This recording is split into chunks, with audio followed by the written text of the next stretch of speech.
All right, I think I'm filming. I'll try to leave this book right where it is so we can all see it. Got a little clock here to help me measure the time that I spend. My name's Linda. I'm an alcoholic. I've been in the AA program for, over 40 years. And I've been sober for 39 of those years. But it took me a long time in the program before I figured out, or I was taught, how the program actually worked. I almost died before I figured out or was told how it worked. I kept going to meetings, but I was just going to meetings. I was trying to stay sober on the fellowship, and easy does it, all the slogans. It wasn't working for me. And the reason is because I'm an alcoholic. I'm not just a heavy drinker. I'm a person that once I get started, I can't stop.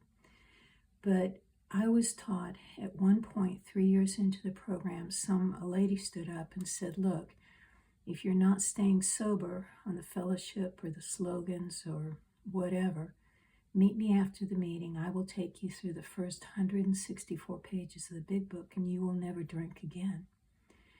Of course, that caught my attention because I was dying. I was drinking myself to death. And that's exactly what happened to me. She took me through the first 164 pages of the big book, which is almost right to here. And I never drank again. That was in 1984. And since that time, to continue for me to stay sober, I have continued to work the steps, and I've continued to take other women through the steps so that they also could find the solution. Now, what you're looking at right now is a table of contents from a third edition AA book. Now, we call it the Big Book, but the real title of it is Alcoholics Anonymous. So if you go to order it, you should say, I need the book called Alcoholics Anonymous. But if you're in a meeting and somebody says something about the Big Book, then that's what they're talking about. They're talking about this book right here. Now, this was published in, this actual one was in 86. And I sobered up just 2 years earlier than that in 84. So it's a process that works if you work it.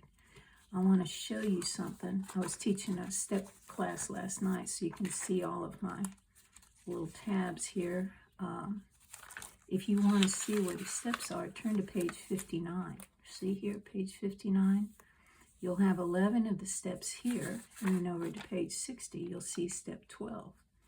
Now, I want to call your attention to this 12 steps. So if you get one of these books, you might want to turn down that page just so that you can turn right to the steps when you need it.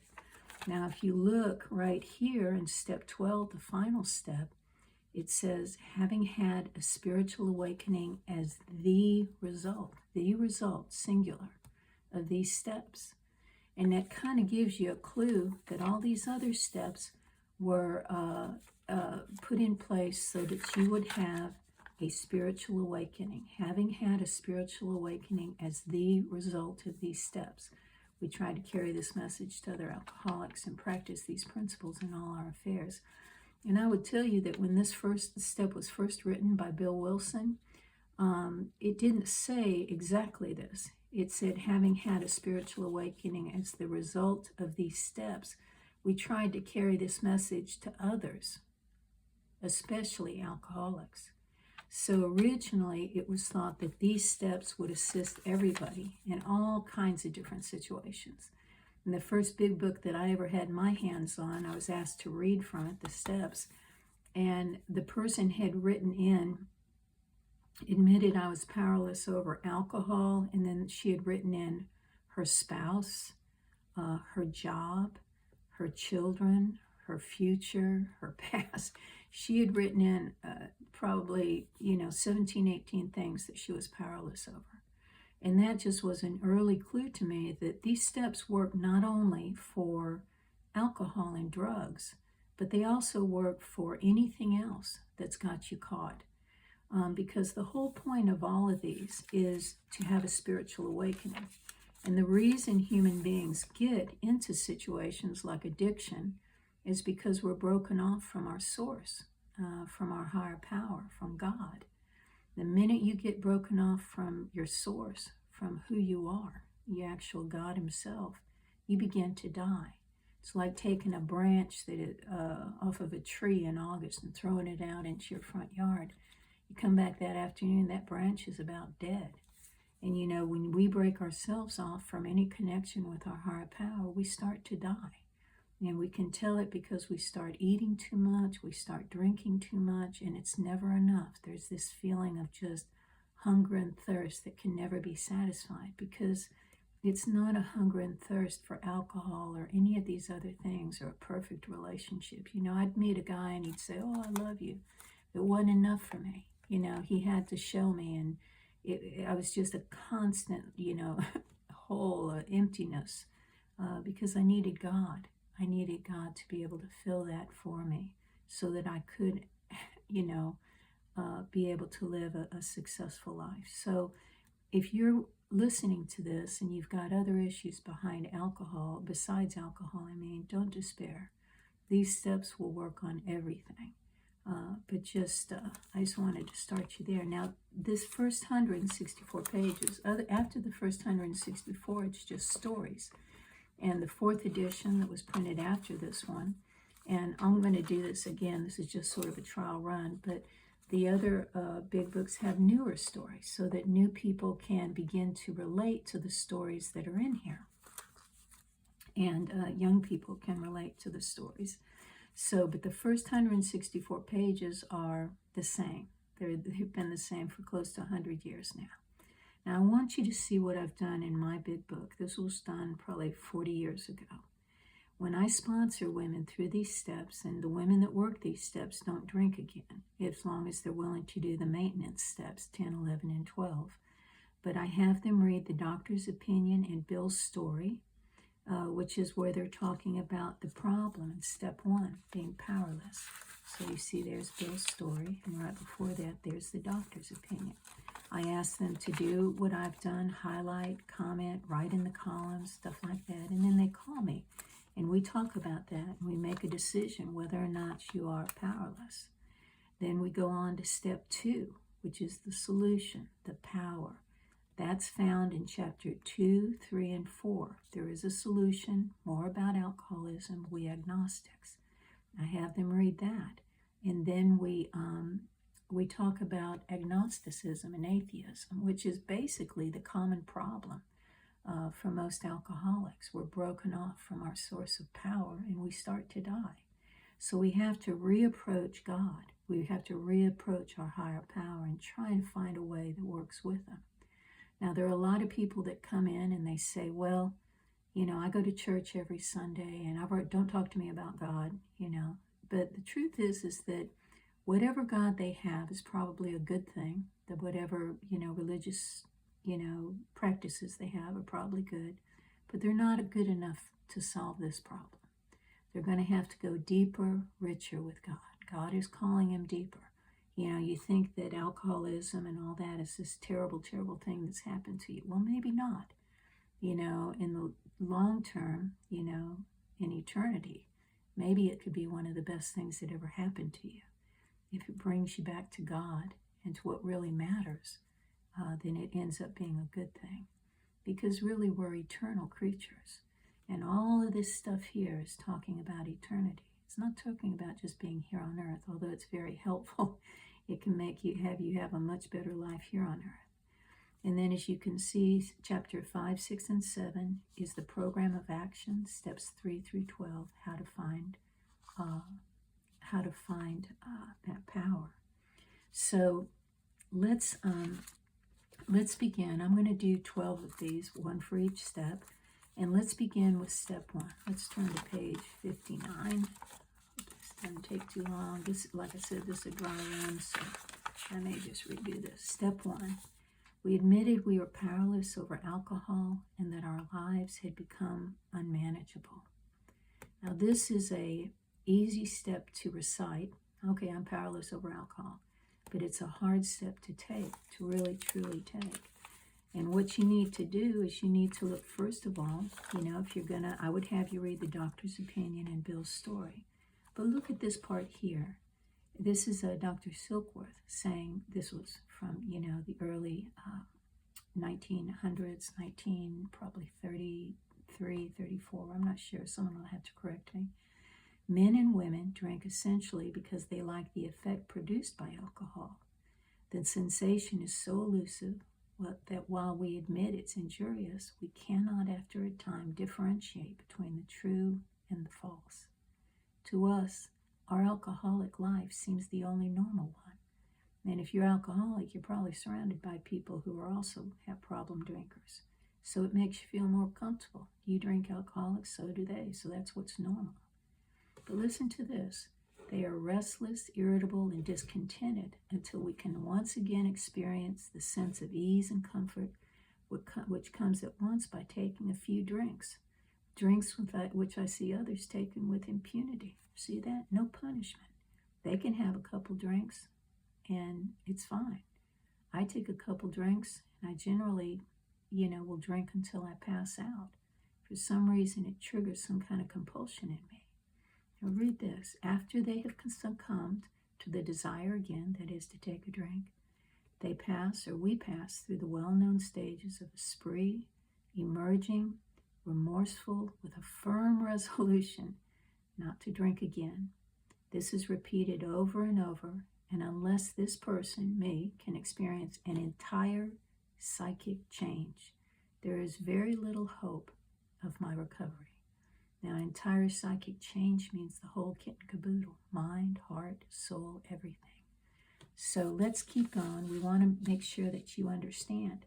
I want you to turn over here to page 44. Let me see, I probably should be doing, there it is too, I did mark it. Page 44, We Agnostics. Now let's read this first chapter. It's on page 44 in your big book too. I should clean my nails before I did this. In the preceding chapters, we have learned something of alcoholism. We hope we have made clear the distinction between the alcoholic and the non-alcoholic. Now listen to this. First of all, if when you honestly want to, you find you cannot quit entirely, like you stop and okay, I'm not going to drink. You don't drink for a week, 2, maybe a month. But then something goes wrong, the boss doesn't treat you right. You feel like, I really deserve that drink. If you can't quit entirely, or number 2, if when drinking you have little control over the amount you take, you are probably an alcoholic. And that's what happened to me. Now this can be the same with drugs, food. You can find yourself getting compulsive about anything. But when I took 1 drop of alcohol into my body, I never knew what was going to happen.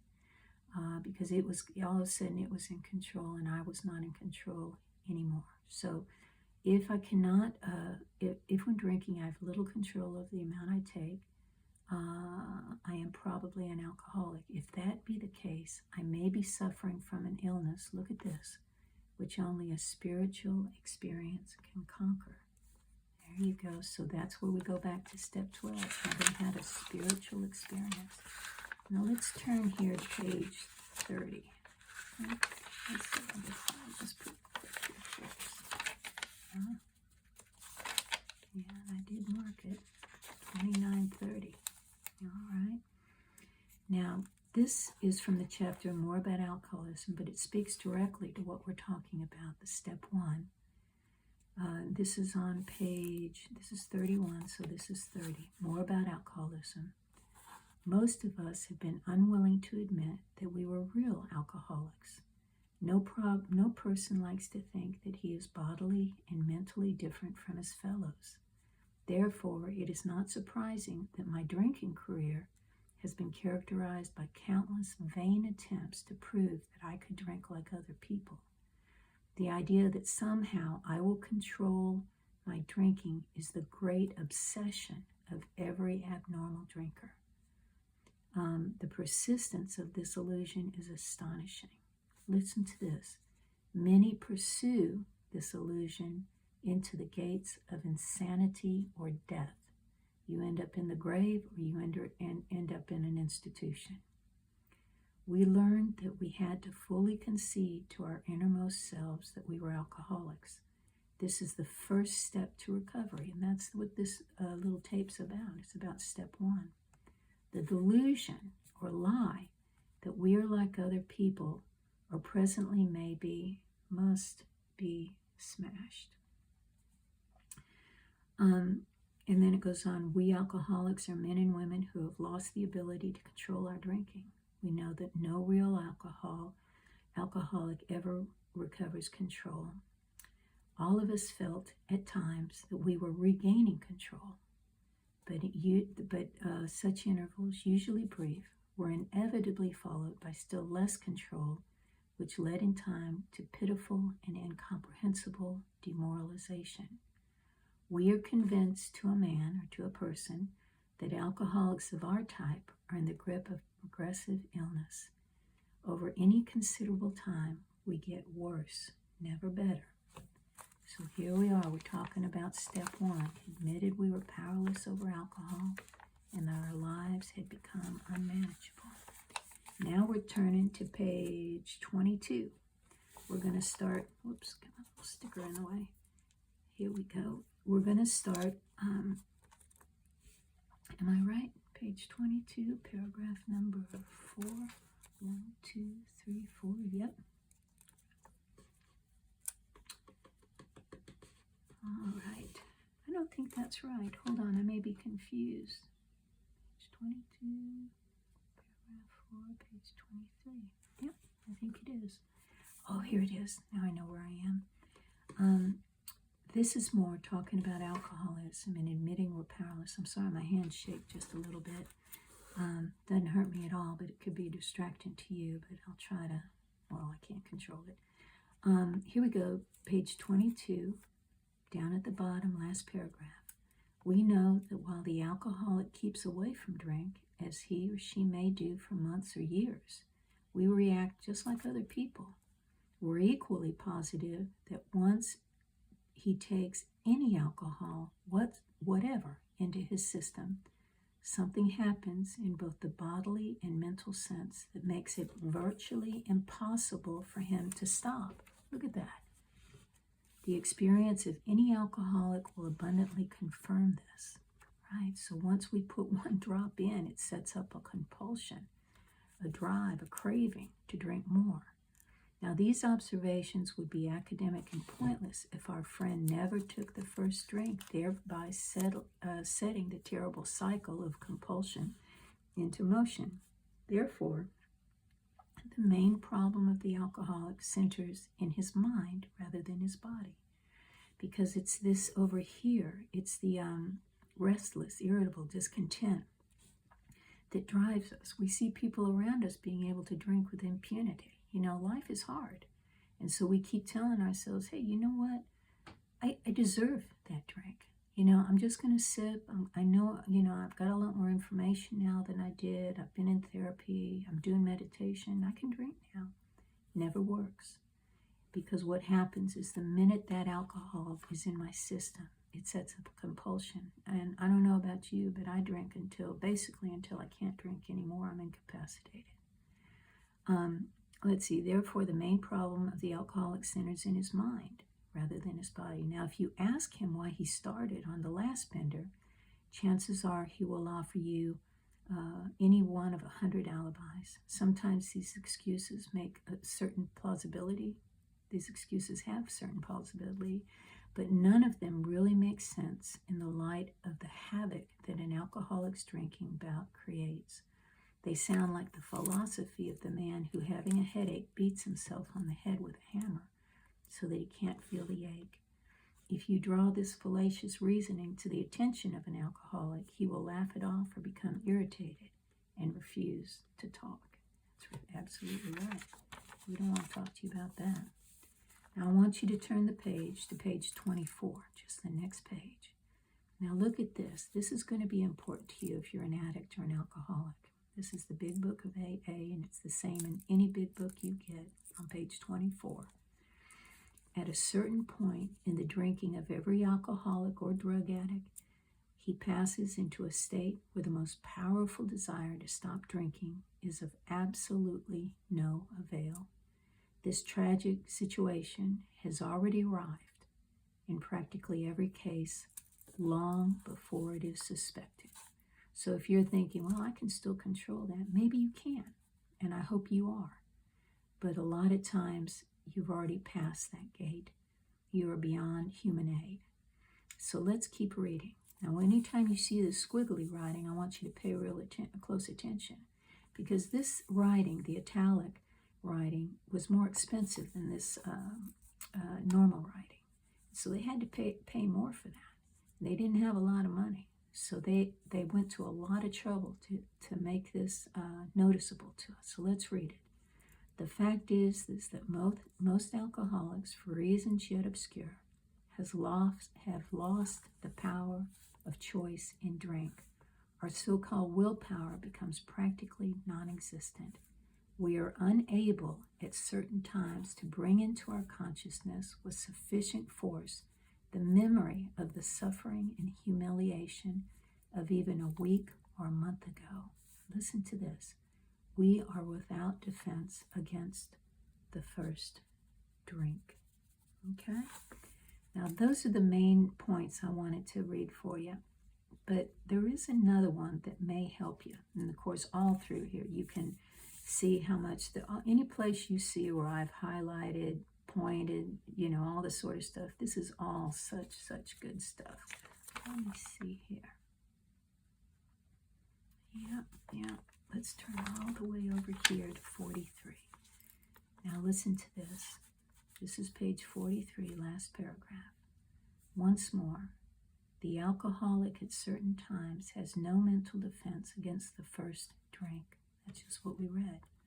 Except in a few rare cases, neither he nor any other human being can provide such a defense. His defense must come from a higher power. Okay, so that's where we finish reading, or that's where I generally finish talking with people about step 1, and we begin to move from there. Now let's go back to 59. Now, I want you to know that it's very difficult. People have done it, but it's very in the early years of AA, but it's very difficult to work this program without another human being who's also worked these steps. So I strongly encourage you to find a sponsor who has worked these steps the way they're outlined in the first 164 pages. Men should work with men, women should work with women, unless they're, homosexual, and then just invert that. I have a good friend who's homosexual, and he has a wonderful woman sponsor. And the fact that they're not attracted to each other kind of keeps this area clear for him to work and, get the help that he needs. So try not to get a sponsor who, the psyche, the ego will do anything to get away from working these steps, because he knows that once God goes into that place in our hearts, the ego has a much subservient role, almost non-existent. The ego doesn't want to go away. So it's going to fight. You're going to be convinced that, this person is, your soulmate and all that sort of nonsense. But, it's a good idea just to keep all of that sexual attraction and emotional attraction out of the whole thing. Just find someone who's worked the steps and who continues to work the steps. And I wanted to show you one more thing. This might be helpful to you. I hope it is. These steps, you see here, page 59, step 1 through 9, this is the main bulk of the program. When you get into 10, 11, and 12, you'll find that these are called maintenance steps.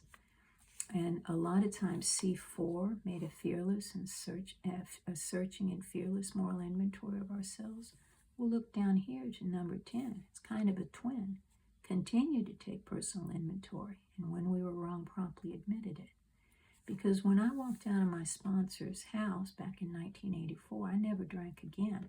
But I didn't become this great person. Absolutely not. I just went out and immediately ran somebody off the road and fussed at somebody and, judged people. I just continued to be me.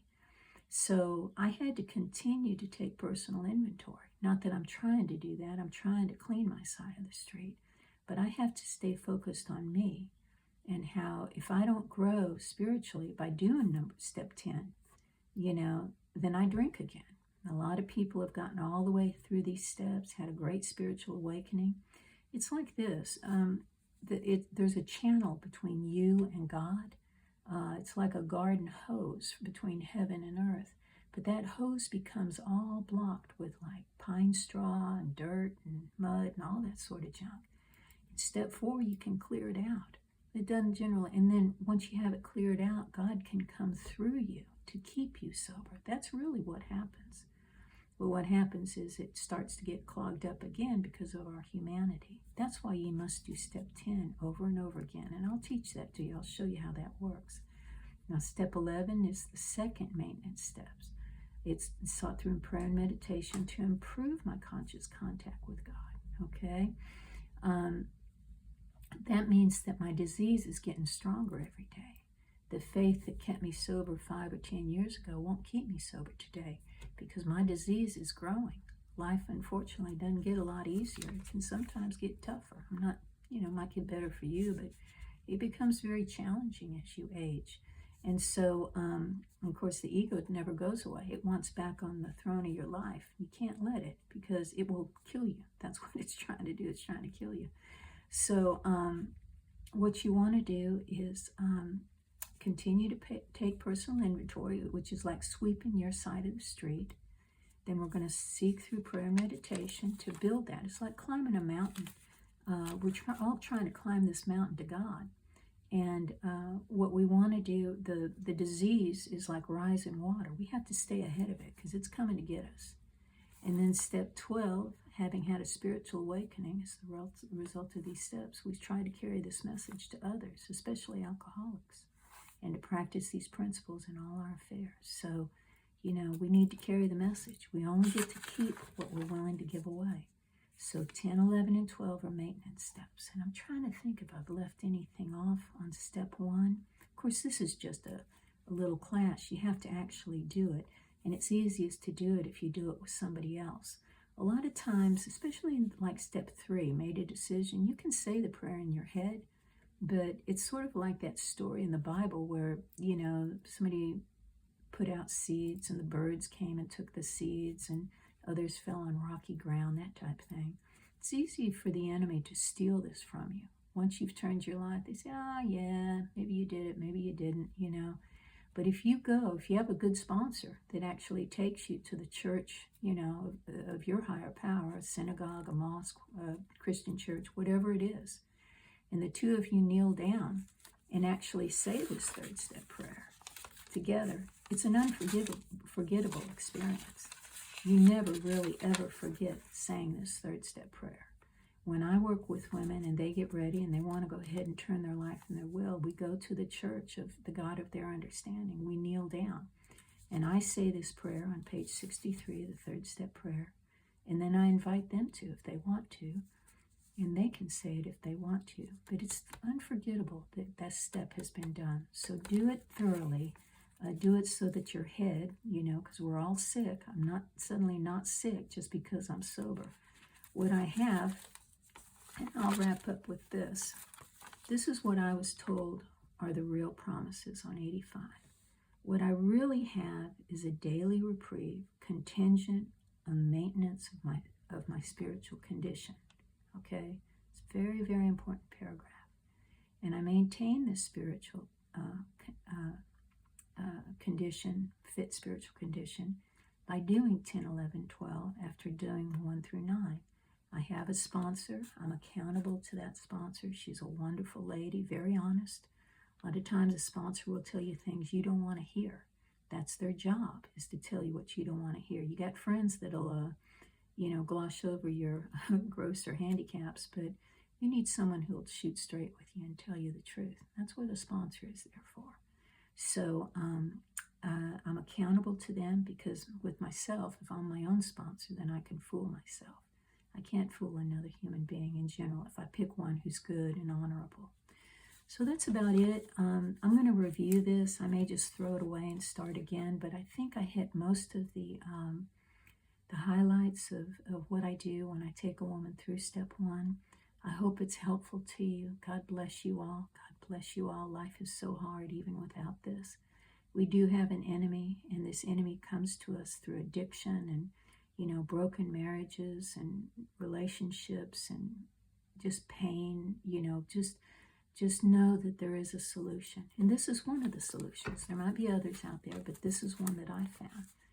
Alcoholics Anonymous, the first 164 pages. I know this is kind of a, ratty old book, and I'm an old lady with shaky hands, but the actual truth of this actually might save you and give you a much better life. So I hope it does. God bless you. I'm praying for every one of you. Bye-bye.